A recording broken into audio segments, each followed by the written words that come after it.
ఆంధ్రప్రదేశ్ అసెంబ్లీలో 11 సీట్లకే పరిమితమైన పార్టీ. కనీసం ప్రతిపక్ష హోదా కూడా దక్కించుకోలేనటువంటి పార్టీ. ఆఖరికి అసెంబ్లీ సమావేశాలకి హాజరయ్యేందుకు కూడా వెనకాడుతున్న పార్టీ. కానీ ఆ పార్టీ ఉద్యమిస్తే అధికార కూటమి ప్రభుత్వం కలవరపడుతోంది, వెనకడుగేస్తుంది, తన నిర్ణయాలు కూడా మార్చేసుకుంటుంది. చాలా ఆసక్తికరమైనటువంటి విషయం. మాజీ సీఎంగా ఉన్న జగన్మోహన్ రెడ్డిని పులివెందుల ఎమ్మెల్యే అంటూ కూటమి పక్షాల నేతలు పదే పదే ఎద్దేవా చేసే ప్రయత్నం చేస్తున్నారు. కానీ జగన్మోహన్ రెడ్డి నాయకత్వంలోని వైఎస్ఆర్సీపీ సాగిస్తున్నటువంటి ఆందోళనల ప్రభావం కూటమి ప్రభుత్వం మీద ప్రస్ఫుటంగా కనిపిస్తుంది. ఇప్పటికే పీపీపీ మెడికల్ కాలేజీల విషయంలో చంద్రబాబు ఎంత పట్టుదలగా ప్రయత్నం చేసినా జగన్మోహన్ రెడ్డి హెచ్చరిక తర్వాత వెనకడుగు వేయక తప్పని పరిస్థితి వచ్చింది. ప్రభుత్వం ఎంతగా ప్రయాసపడినా బిడ్డేయడానికి కూడా ఎవ్వరూ ముందుకు రాకపోవడంతో అబాసు పాలు కావాల్సి వచ్చింది. అంతగా జగన్మోహన్ రెడ్డి వార్నింగ్ అనేక మంది మీద ప్రభావం చూపింది అనే అభిప్రాయానికి జనాలు వచ్చేదానికి కారణమయ్యింది. ఇలాంటి తరుణంలో తాజాగా అనకాపల్లి జిల్లాలోని పంచదార్లకొండ మైనింగ్ విషయంలో మరోసారి కూటమి ప్రభుత్వం తోక ముడవాల్సిన పరిస్థితి దాపురించింది. నిజానికి కూటమి సర్కారు వచ్చిన తర్వాత నేరుగా అనకాపల్లి ఎంపీగా ఉన్న సీఎం రమేష్ ఆయన బంధువుల పేరుతో భారీ మొత్తంలో కొండను తొలిచేసే ప్రయత్నం చేశారు. పెద్ద స్థాయిలో కొండను గుల్ల చేయడానికి తగ్గట్టుగా మైనింగ్ పరంపర నడిపించేశారు.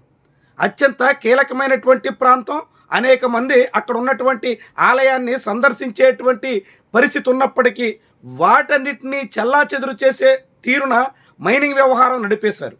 అనుమతి తీసుకున్నది గోరింతైతే భారీ మొత్తంలో తొలిచేసి మైనింగ్ దందా నడిపేసి పెద్ద మొత్తంలో కోట్లు కొల్లగొట్టేశారు అనే విషయం వైఎస్ఆర్సీపీ ఆందోళనల తర్వాత వెలుగులోకి వచ్చింది.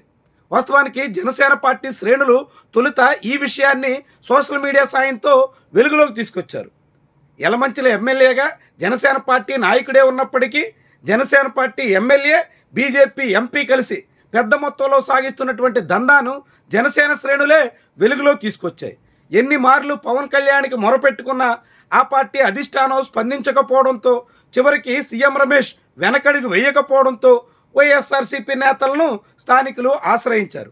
ఆ తర్వాత రంగంలోకి దిగిన వైఎస్ఆర్సీపీ నాయకత్వం పంచదార్లకొండ మీద మైనింగ్కి వ్యతిరేకంగా పెద్ద స్థాయిలో ఆందోళన రేపింది. స్థానికంగా నిరాహార దీక్షలు, ఇతర కార్యక్రమాలు చేపట్టడమే కాకుండా ఏకంగా ఢిల్లీ స్థాయిలో కూడా పర్యావరణ మంత్రిత్వ శాఖకి ఫిర్యాదులు చేయడం ద్వారా ఆంధ్రప్రదేశ్లో కూటమి ప్రభుత్వం మీద ఒత్తిడి తీసుకొచ్చింది. ఇదంతా ఈ ప్రభుత్వాన్ని ఇరకాటంలో పెట్టే దిశలో సాగింది. కేవలం అనకాపల్లి జిల్లాలో పంచదార్లకొండ మాత్రమే కాకుండా నాతవరం సహా అనేక చోట్ల యథేచ్ఛగా మైనింగ్ వ్యవహారాలు నడిచిపోతున్నట్టు వెల్లడవుతుంది. ఇప్పటికే ఈ అక్రమ మైనింగ్ మీద అనేక రకాలుగా ఆందోళనలు కూడా సాగుతున్నాయి. ఈ క్రమంలో పంచదార్లకొండ విషయంలో వైఎస్ఆర్సీపీ సాగించినటువంటి ఉద్యమానికి ఎట్టకేలకు ప్రభుత్వం తల వంచక తప్పని పరిస్థితి వచ్చింది. తాజాగా పంచదార్లకొండ మీద మైనింగ్ని నిషేధిస్తూ, మైనింగ్కి ఇప్పటివరకు ఇచ్చినటువంటి అనుమతులన్నీ రద్దు చేస్తూ అధికారికంగా ఆదేశాలు ఇవ్వాల్సిన పరిస్థితి ప్రభుత్వానికి దాపురించింది.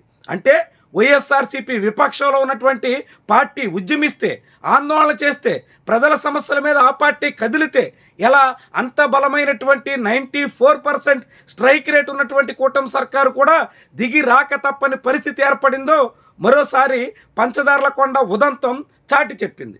సీఎం రమేష్ నేతృత్వంలో సాగుతున్నటువంటి ఈ అక్రమ మైనింగ్ విషయంలో కేవలం అక్కడ మైనింగ్ నిషేధిస్తున్నట్టు, అనుమతులు ఉపసంహరించుకుంటున్నట్టు ప్రకటన చేసి సరిపెడతారా?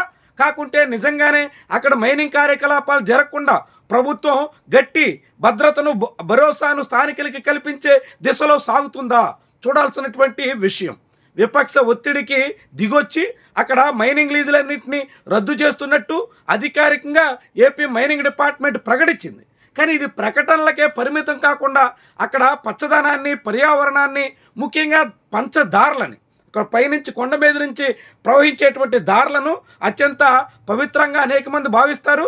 అలాంటి పంచదారులను పరిరక్షించేందుకు తగ్గట్టుగా ఈ ప్రభుత్వం పూనుకోవలసినటువంటి బాధ్యత ఉంటుంది. అట్ట కాకుండా విపక్షం ఉద్యమించింది కాబట్టి ఏదో పై చర్యలతో కేవలం అక్కడ అనుమతులు రద్దు చేస్తున్నామని మాట చెప్పి అనధికారికంగా రాత్రిపూట ఇప్పటి వరకు తరలిస్తున్నట్టే కొద్దిపాటి అనుమతులు తీసుకుని భారీ మొత్తంలో తవ్వేస్తున్నట్టుగా మైనింగ్ కొనసాగిస్తే మాత్రం ఈ వివాదం మరింతగా రాజుకునే ప్రమాదం ఉంటుంది. ఈ తరుణంలో ప్రభుత్వం చిత్తశుద్ధితో మైనింగ్ లీజులు రద్దు చేసింది కాబట్టి అందుకు కట్టుబడి ఉంటే జనం హర్షిస్తారు. కాకుంటే మాత్రం ఈ పంచదారుల కొండ పరిరక్షణ ఉద్యమం మరింత రాజుకునే అవకాశం ఉంటుంది. విపక్ష వైఎస్ఆర్సీపీకి మరొక అవకాశం కూడా ఇచ్చినట్టు అవుతుంది. ఇప్పటికీ ఈ పంచదారుల కొండ మీద నేరుగా జగన్మోహన్ రెడ్డి కూడా మీడియా సమావేశంలో మాట్లాడారు.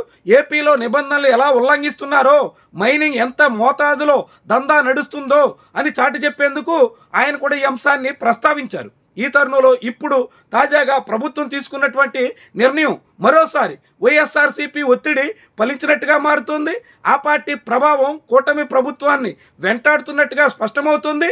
విపక్షం అసెంబ్లీలో బలం లేకపోయినా జనాల్లో ఆ పార్టీకి లభిస్తున్నటువంటి మద్దతు అధికార కూటమిని తీవ్రంగా కలవరపెడుతున్నట్టుగా స్పష్టమవుతోంది.